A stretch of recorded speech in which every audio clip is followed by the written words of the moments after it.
जाऊ आमे प्रति कोणे कोणे जीसु मुक्ति दियन्ति कहि जाऊ आमे प्रति काने काने जीसु ही शांति दियन्ति गाई जाऊ आमे प्रति कोणे कोणे जीसु मुक्ति दियन्ति कहि जाऊ आमे प्रति काने काने जीसु ही शांति दियन्ति।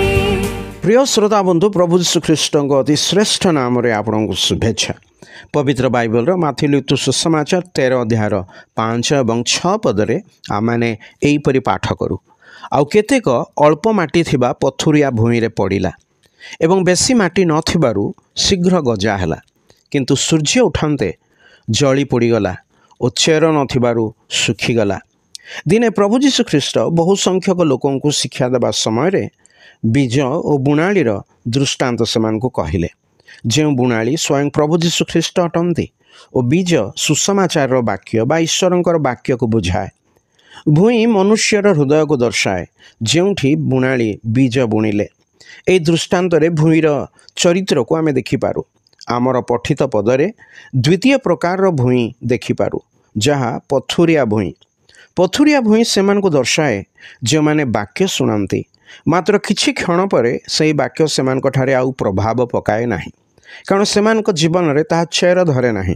अल्प प्रभाव तो पड़े, मात्र सूर्य उठिबा और खरा हेबा बुझाए जे जीवनर कष्ट असुविधा हेतु से माने ईश्वरंकर वाक्यरू दूर को चली जाती, अर्थात चेर सुखी जाए।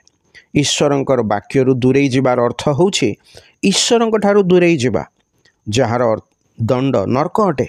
जो माने प्रभु यीशु ख्रीष्ट को ग्रहण करती से सहित चिरकाल रहिबा निमंते प्रभु यीशु प्रतिज्ञा करिसंती।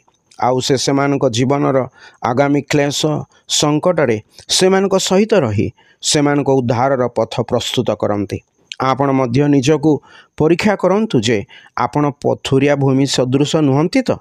एते वर्ष ईश्वरंकर वाक्य श्रवण करी जीवनर क्लेश असुविधा हेतु तांको ठारू दूर को चली जाती कि